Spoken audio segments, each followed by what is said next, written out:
The transmission came through on a dead channel. That was the first wrong thing. Captain Alara Voss was mid-briefing when the emergency light on her wristcom blinked red. Not the standard amber of fleet communication, not the white pulse of diplomatic protocol, but red. The color that meant someone had bypassed every layer of United Earth Command's encryption and gone straight to her personal frequency. She held up a fist. Her team froze. The message had no header, no sender ID, no authentication stamp. Just 6 words rendered in universal script, the trade language every civilized species had agreed to use after the Conclave Wars. Your kind has 48 hours. Voss read it twice. Then she looked at Lieutenant Darren Osei, her second, and said nothing. He read her face and began clearing the room. They were aboard the U.S. Resolute, a mid-class diplomatic carrier sitting in high orbit above Quetzalcoatl, the jewel world of the Cerealian Collective, a civilization 3,000 years older than humanity, and never shy about reminding you of it. The Resolute had been here for 11 days negotiating trade access to a rare mineral belt. Routine work. The kind of assignment Voss had done 6 times before. Nothing about tonight felt routine. She stepped out onto the command bridge and pulled up the stellar map. The Resolute was flanked by 2 Cerealian honor vessels, long, elegant ships that looked like curved bone, beautiful the way a blade is beautiful. They hadn't moved. Their comm signatures were normal. But 3 minutes ago, those ships had gone to internal alert status. She knew because her sensor officer, Petty Specialist Nadia Cho, had flagged it silently, just a hand gesture, 2 fingers pointing at her own eyes, then at the screen. Cho had been monitoring the Cerealians since day 1. Old habit from border postings. Voss had never told her to stop. "Full passive scan," Voss said quietly. "Nothing active. I don't want them knowing we're looking." Cho was already working. Voss pulled up the last 3 hours of communication logs from the Cerealian diplomatic station on the planet below. The lead negotiator, High Envoy Tessala, had gone silent 4 hours ago. Her staff had sent 2 routine updates since, both unusually short, both using phrasing that didn't match Tessala's documented communication style. Someone else was writing those updates. The second wrong thing was the Resolute's proximity alert, which triggered without any object entering detection range. A ghost ping. It lasted 0.4 seconds and then vanished. Cho looked up, met Voss's eyes, and shook her head slightly. She hadn't caused it. The system hadn't glitched. Something had been there. Something that didn't want to be seen for long. Voss went to the secure room alone.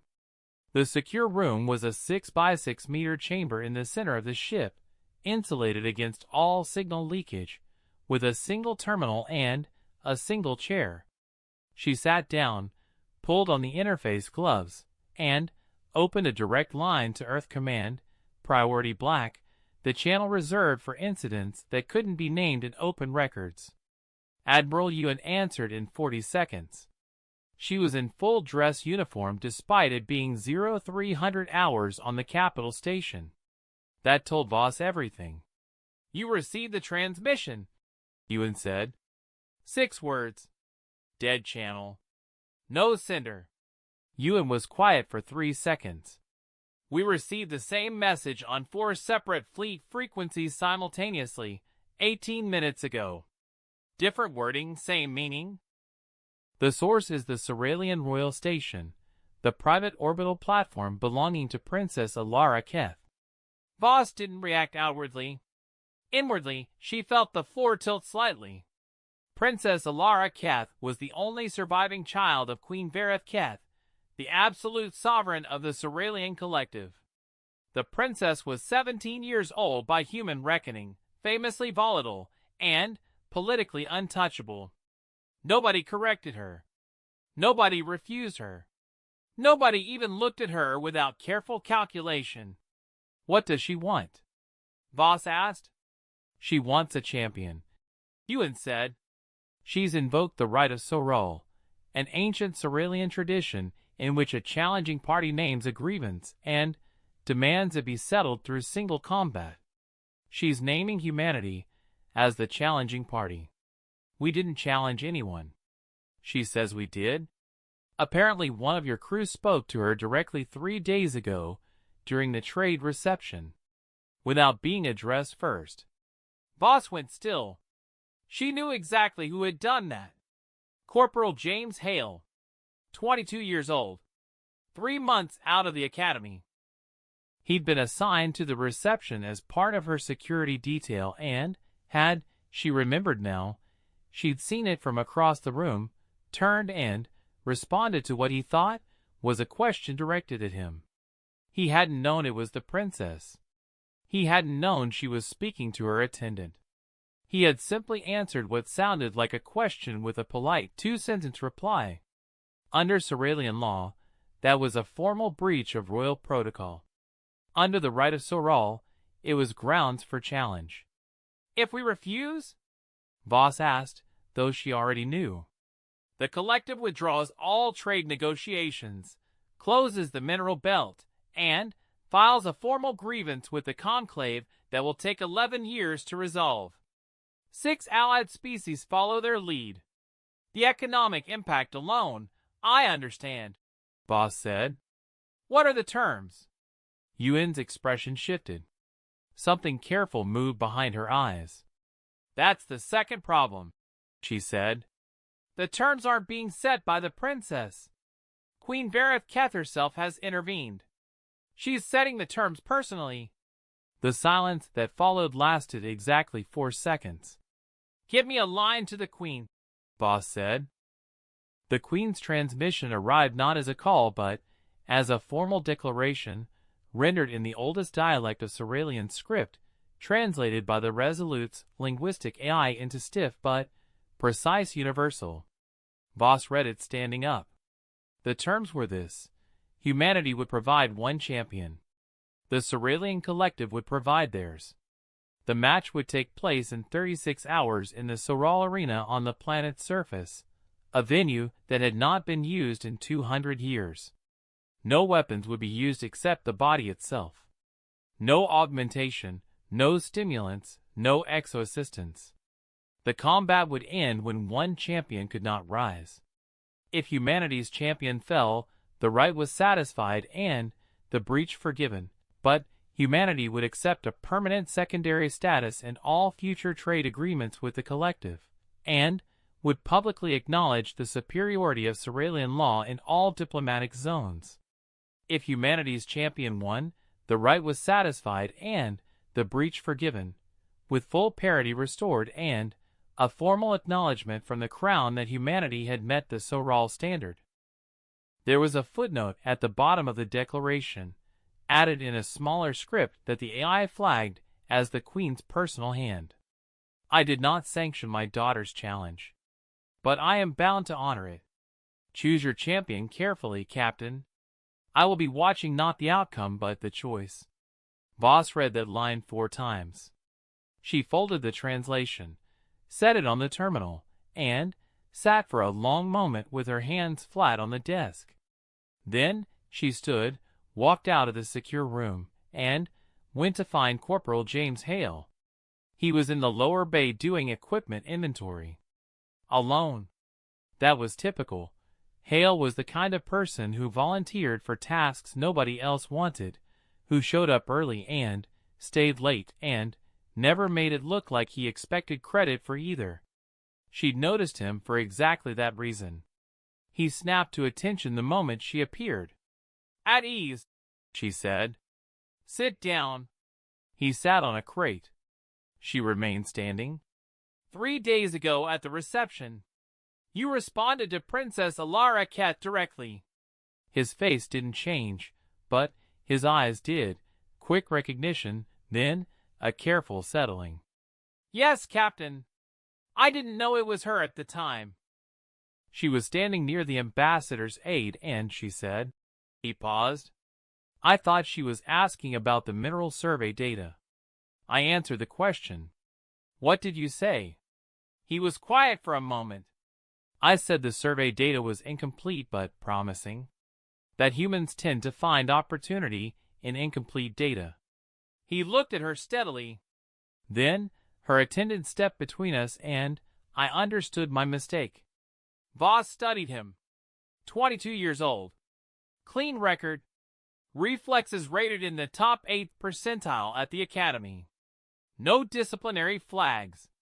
One commendation, 18 months ago, for pulling a civilian out of an airlock malfunction without waiting for authorization. She's invoked the right of Sorol. Voss said. Do you know what that is? A beat. No, Captain. She told him. She told him all of it, the tradition, the terms, the stakes, the Queen's footnote. She watched his face as she spoke and didn't protect him from any of it. When she finished, the bay was very quiet. Hale looked at the floor for a long moment. Then he looked up. What is their champion? Voss had looked that up already. The Cerealian champion was named Vale.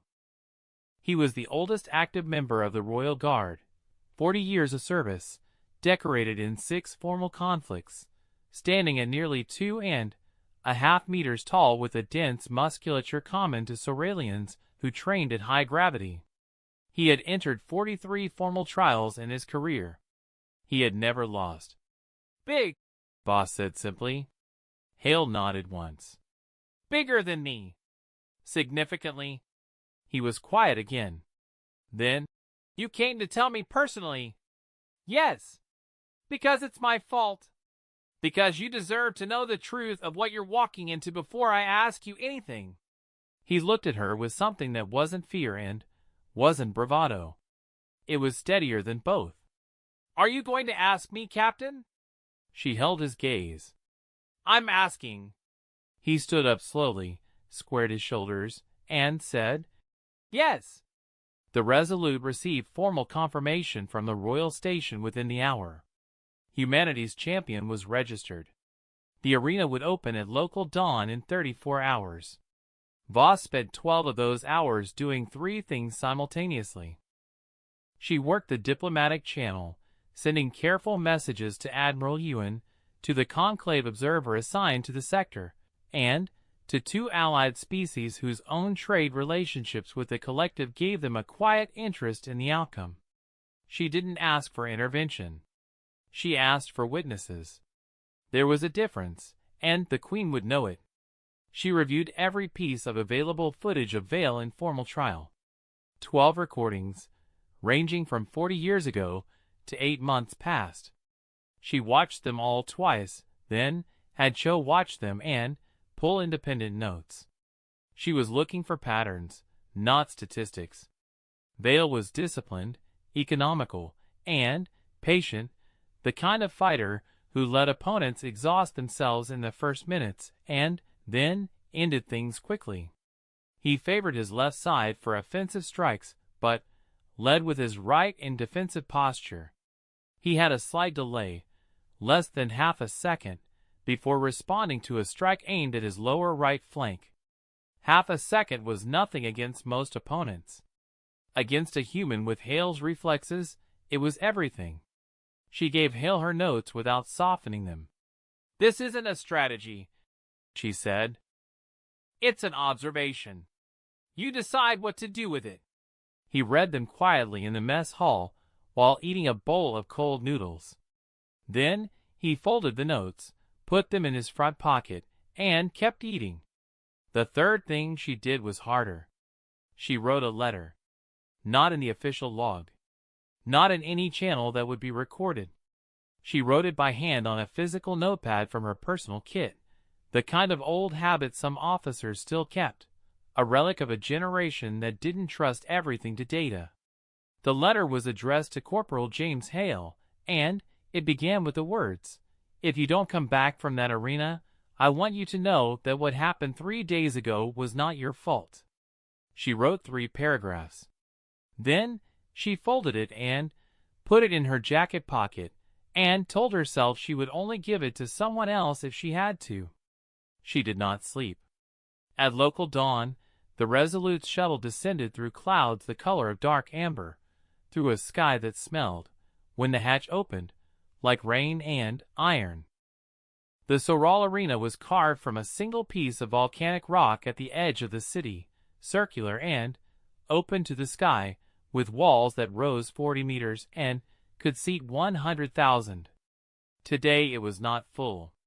Today it held perhaps 3,000. The Queen's Court, the High Families, the Diplomatic Corps, and a ring of royal guard posted every 6 meters along the upper wall. Voss walked in behind Hale. He was in standard uniform, no armor, nothing ceremonial. She'd offered him dress uniform and he'd declined. He said he wanted to be comfortable. The arena floor was pale stone, worn smooth by centuries of use and, then, 2 centuries of nothing. It was very clean, very quiet. Vale was already there. He stood on the far side of the arena with his hands behind his back, watching their approach without expression. He was everything the recordings had shown, vast, still, composed. His eyes tracked Hale with the calm assessment of a man who had done this 43 times and found nothing new in it yet. Hale looked back at him without looking away. The Queen's platform was directly above the arena floor, elevated and open-fronted, draped in the deep blue of the Keth line. Queen Varith Keth sat in a chair of dark stone, wearing nothing ceremonial, just clean clothing, dark and precise. She was older than the portrait suggested, and she had a face that had learned to give nothing away without effort. Beside her, on a smaller seat, sat Princess Alara. The princess was not what Voss had expected. She was young, that was obvious, but she sat rigidly upright with her hands in her lap and her eyes fixed on the arena floor with an expression that was not triumphant and not neutral. It was something tighter, something that looked, from this distance, like a person waiting to be proven wrong about something she had hoped was true. A court official descended to the floor and read the terms aloud in Cerealian, then in Universal. His voice carried without amplification in the stone bowl of the arena. When he finished, he stepped back. The Queen raised one hand. Not dramatically. Just a slight, controlled lift of the wrist. That was the signal to begin. Vale moved first. He covered the distance between them in 4 long strides, closed the gap before Hale had fully turned, and launched a strike at the left shoulder designed to put an opponent on the ground in the first exchange. It was the move Voss had seen him open within 7 of the 12 recordings. Fast, controlled, and targeted. Hale dropped under it. Not backward, not sideways, under, dropping to one knee and letting the strike pass over his head with centimeters of clearance.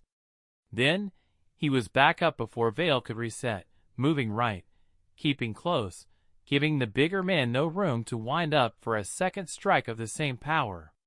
The crowd did not make a sound. Vale adjusted. Of course he did. He didn't chase. He pivoted, reset his stance, and watched Hale move.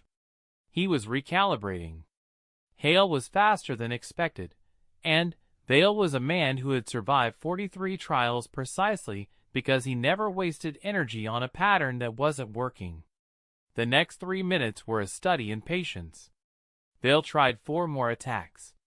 Hale survived all of them, not with power, not meeting force with force, but with angles and timing and the constant refusal to be in the exact place Vale expected. He took a glancing impact to the left forearm on the 3rd exchange that rocked him sideways, and drew a thin sound from the crowd, the first noise since the match began. Voss watched from the arena floor, standing still, hands clasped behind her back. She did not allow herself to look at the Queen's platform. Not yet. On the 7th exchange, Hale landed a strike. It was small, a tight, short blow to Vale's right flank, precisely placed, delivered in that half-second window that Cho's analysis had identified. Not damaging. But it landed. Vale paused. The entire arena paused with him. It was the first time in 43 trials that anyone had found that window. Vale looked at Hale differently now.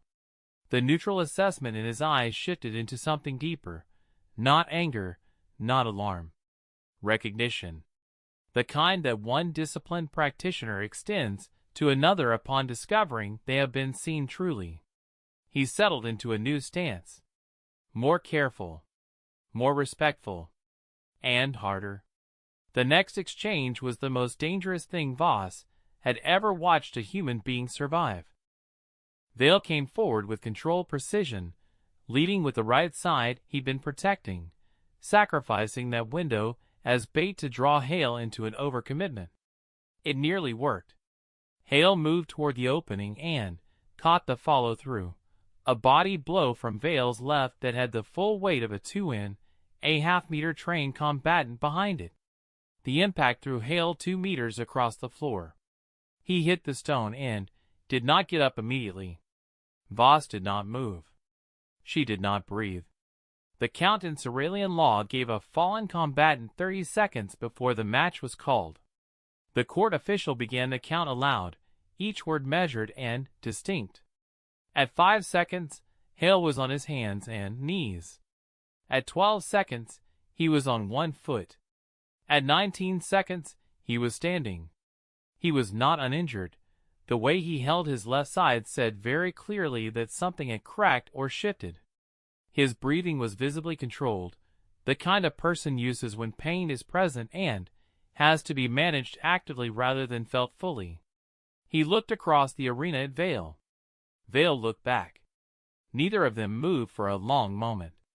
Then, Vale did something none of the recordings had ever shown.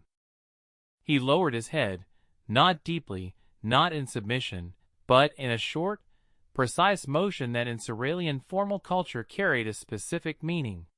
"You are still here. I see you." Hale stood straighter. He walked forward. What happened in the next 4 minutes, Voss would spend years trying to describe to people who hadn't been there. It wasn't that Hale won through technique or through luck or through a single decisive moment. It was that he refused to stop, refused to see ground, refused to give Vale the clean angle that would have ended it, and, somewhere in that extended refusal, in that grinding, disciplined, costly insistence on remaining present, Vale's economy of motion began to require more effort to maintain. Vale was 40 years of service. He was not young. He had never needed to sustain this kind of match for this length of time, because no one had ever made him.